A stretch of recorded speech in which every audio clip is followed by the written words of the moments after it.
Hey y'all, welcome to Cross Politic.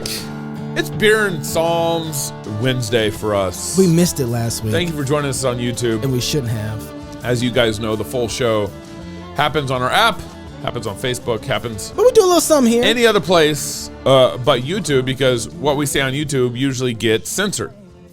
So we try to bring you the fun on YouTube. Thank you for joining us on the Fight Laugh Feast Network. Network. The show isn't fun? No, I said we try to bring you the fun on YouTube. Bring you the fun on YouTube. The fun on YouTube. That's it. That's it. I wasn't saying that the show that's happening on the app was actually a really well, the backstage was pretty hot too. So if you're a club member, you can also log into the backstage and get our backstage content on YouTube, where we walked through Psalm 2. Trust this song in the Lord, right here from family. Brother Down, Psalm 2. Yeah, this song. Yeah, By the way, right. if you're looking for some psalms to start getting comfortable with, this is like Psalm Candy from it Brother is. Down. It is. That's a good place to get started. They got some good psalms right on Apple Music. Or Spotify. Spotify too, Brother Down. I think it's literally on YouTube too for free. Is it on YouTube for free? I think they might have put it on is YouTube. that true? Yeah, Carter, double check on is that that. true? Double check on that, because we want to bring you real news, and that's really important. So yeah, thank you for joining us. If you have not signed up for our conference, okay, come on YouTube, sign up for our conference. It's lies, propaganda, storytelling, and straight edge. If this topic is not one of the most important topics of what's going on, our government, if you tune into the show over on the app here after YouTube, the government is constantly lying. It's constantly bearing false prophecy. What'd you say? Prophet Lion. Prophet lying. Yes. Constantly prophet lying. So, and Gabe, lies, propaganda, storytelling, straight edge. It's October 6th through the 8th. Make sure you sign up. It's in Knoxville. We open up with beer and psalms and all sorts of fun for the kids. We have Jumpy Castle Kids. We're a family integrated conference. We're the only Christian conference that I know that's tackling these issues the way they need to be tackled. Most of the church wants to worry about, they'll do a conference on, the sovereignty of God, which is a great topic. But, rinse and repeat, right? They'll do a topic on the holiness of God, which is a great topic. Hold on, wait. Are you trying rinse to say, and repeat? Are you trying to say the sovereignty of God is not an important topic? I'm not Because at all. That sounds pretty. But the sovereignty of God is like when Hebrews says you need milk. Yeah. That's what the sovereignty of God is. It's Bible 101. Yeah. It's for a bunch of Christians who need milk. It's good. It's an important topic. Well, maybe that's where everybody is. They still want some milk. Maybe we need milk. So maybe you need to do a sovereignty But of what God we're trying to conference. serve up at our Fight Laugh Feast conference is a nice steak with some scotch. No one's doing that. But babies don't get scotch, Gabe. Well, we got a bunch of great treats for the children there, including maybe like an accidental baptism here and there. The left side of your collar is driving me nuts. Could you please? I can't. Yeah, my collar. I don't pay attention to my collar. I need to pay attention to your collar because it's still not. Anyway, oh my goodness. October 6th through the 8th. Sign up. Go to fightlaughfeast.com. Click on events and sign up. I don't like the way you answered the question. What do you mean? I mean? really don't. I don't. No. I don't. I think you sidestepped the question. I don't think the sovereignty of God conversation is a milk conversation or conference. I think it's who God is. Sure. And if we're having to debate who God is, no, we're not debating it, but we're digging deeper into the ideas of who God is. Yeah, sure. But I think that part of the place is I want to take the sovereignty of God and I want to push it all the way into the corners. Yeah. I don't think that we just understand, this is a characteristic of God, and that characteristic doesn't have application in the world. Yeah. And so I'm saying we take those characteristics and we communicate those characteristics, but then we show how they apply to every aspect of life in every corner of life. there with you. To every purpose of life. Yeah. So the sovereignty of God operates that way in everything. But what I'm saying is for the Christian conferences that focus on the sovereignty of God, all they're focusing on is the parts where it's all milk. It's all cream. It's not steak. Yeah, okay. And because what Christians refuse to do, what Christian leaders in our America, in our church, in our evangelical church refuse to do, is they refuse to apply the the Word of God to your life right at your very fingertips where you touch the world. That's what they refuse to do. I'll give you. So we can talk about the sovereignty of God all up here all day. Yeah, but when it all comes the conferences are happy with that. Together for the Gospel Coalition, G3, Legionnaire, all these conferences are happy to have this conversation all day. But once you try to apply the sovereignty of God to your backyard, to your mayor, to your governor, to the cops, I don't know how you don't become post-millennial at that point. I'm I think you're right. Yeah, Like if you started directly applying the sovereignty of God to every area of life, all of a sudden you get to say it might get you in trouble as a pastor. Well, I don't think that certain pastors have a problem getting in trouble. I really believe that they are searching for that in one sense or another. I think some are. But they don't, but they have this bifurcation between the rest of the world and their theological positions. Yeah. And I want to say you're absolutely right to have conferences on the sovereignty of God. You're absolutely right to train and teach people in the beginning aspects of what the sovereignty of God is. But then how does it operate? So then I want to say, hey, there is a place where we say, because God is sovereign over the world, governments, you need to bow the knee to Jesus Christ. That's right. And you need to honor God and respect his sovereignty in every lane as it relates to how you spend money, as it relates to how you, whether or not you can steal. I want to apply God's sovereignty every aspect. And so, like, I'm so happy for conferences that are doing sovereignty of God conferences because I'm hoping what they're doing, I want to think of this as a partnership, or I want to think of this as more as a connectedness where I'm saying we have these other conferences out there that are doing these things and they are developing the people of God to a stage that they get to meet up with us now. And say, okay, this is another form of maturity. What does the sovereignty of God look like practically in my life? Here with my home, here with my kids, here in my community. And so I think the way that God has worked and is working is that everybody is working together to build the kingdom, and they might not even know what part they're playing in it. But they are playing a part, and I think of a lot of Presbyterians as a very high academic theology, and a lot of and Anglicans and of course others. I think we even have some Catholic theologians within Orthodoxy. Some people don't want to believe that exists, but there are some who are within this certain academic world that are super vital for the growth of God's people as it relates to the civil area. Right, and I think that evangelicalism has forgotten kind of that.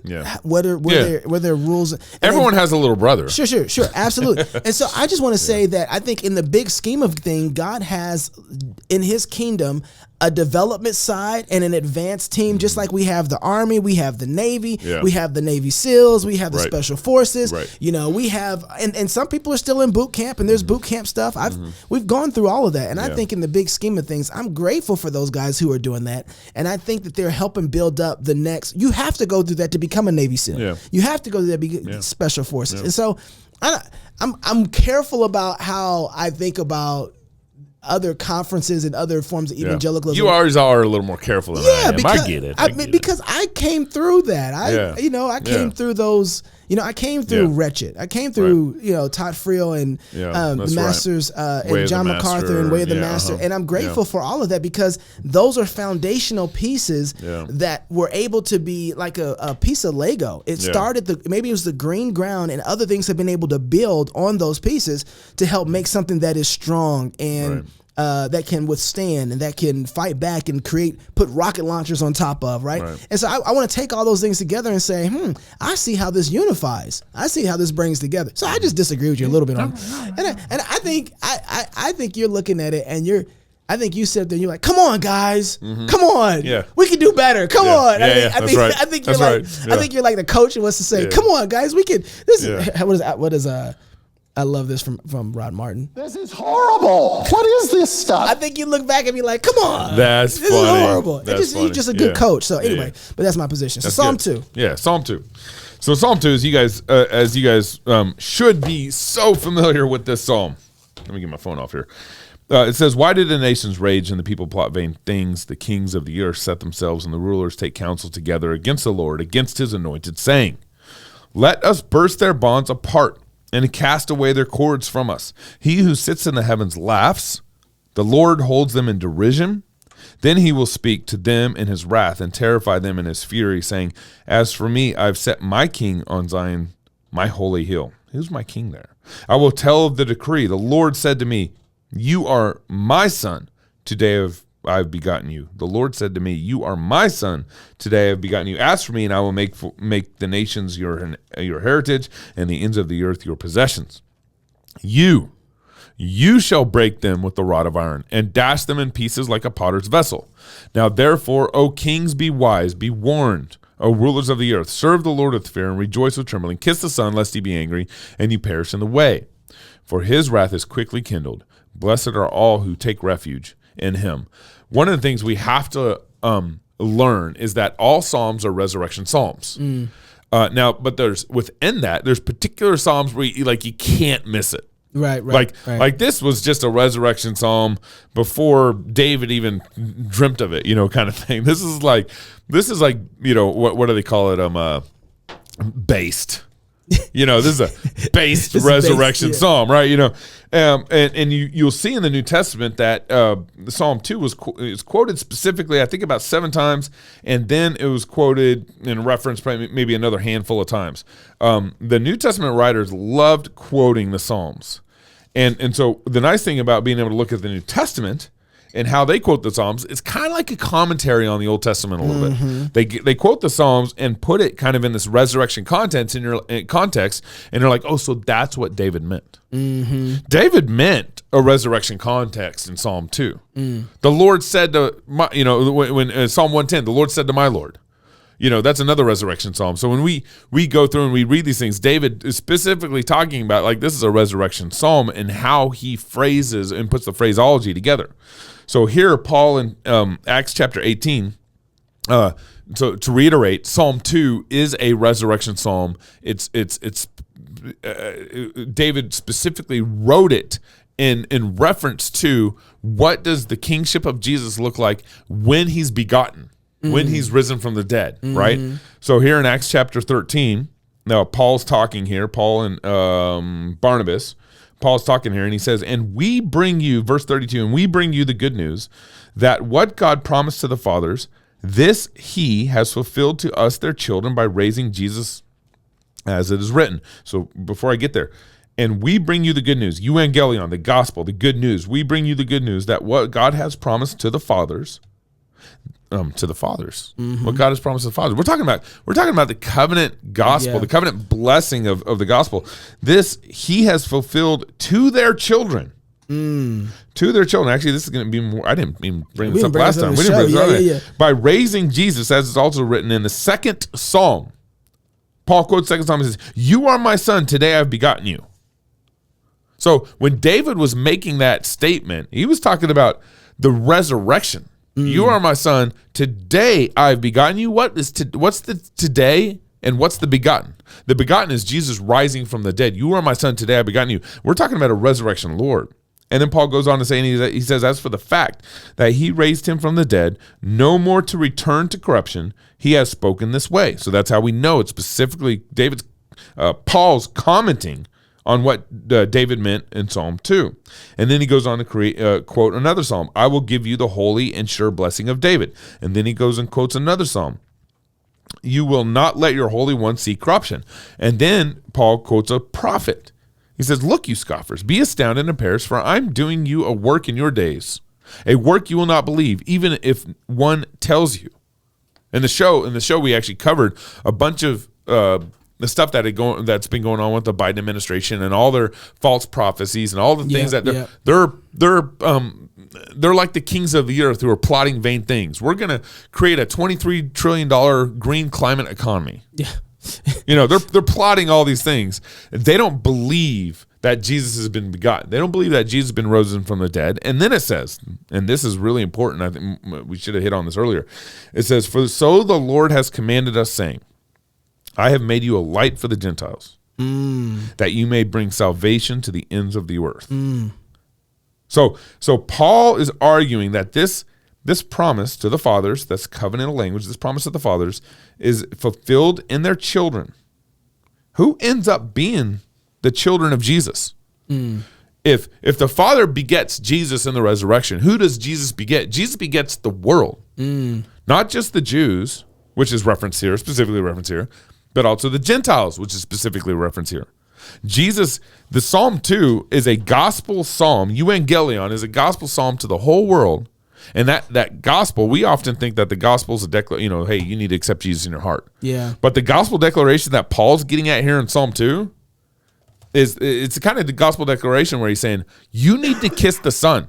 Yeah, it's a kingship gospel declaration, because that's what Psalm 2 is all about. Well, that's what Jesus said too. All authority in heaven and on earth has been given to me. So that's why he can do what he's done. Also, it's so funny that you say this. I just got to bring it up. You said it was fulfilled to the children, right? Isn't that what Yeah. you said? The forefathers' children? Yeah. Go baptize your kids if you have children. I just wanted to make that point. So, Well, but then Paul applies that to the Gentiles too. yeah, right. Paul says to the Jews, he said, I have made you, quoting the Psalm where it says, I have made you a light. I've made the Jews a light for the Gentiles. Yeah. What does a light do to people? It shows them the way. Yeah, that's right. It declares them the way. It says that you may bring salvation to the ends of the earth. This is Psalm 2 is bring that money. Psalm 2 is evangelistic psalm to the ends of the earth. And the way it's an evangelistic psalm is because it's talking about the kingship of Jesus that was begotten in the resurrection. And so, yeah, Jesus is God. Jesus is fully man, fully God. And the Father says to the Son in the resurrection, you are my son, today I've begotten you. And then that sonship, that resurrection sonship is a kingship to the whole world. Second Adam authority is restored, That's rightly right. so. That's right. So if you're single, first of all, go download the app so you can hear the whole show. It's absolutely phenomenal. We are trying as much as we can to get everybody who's on YouTube. We love over our to- YouTube people. We do. Yeah, we love yeah, you. yeah. But we want you over on the app. So go hang out over there too and Yeah. write us comments, you trolls.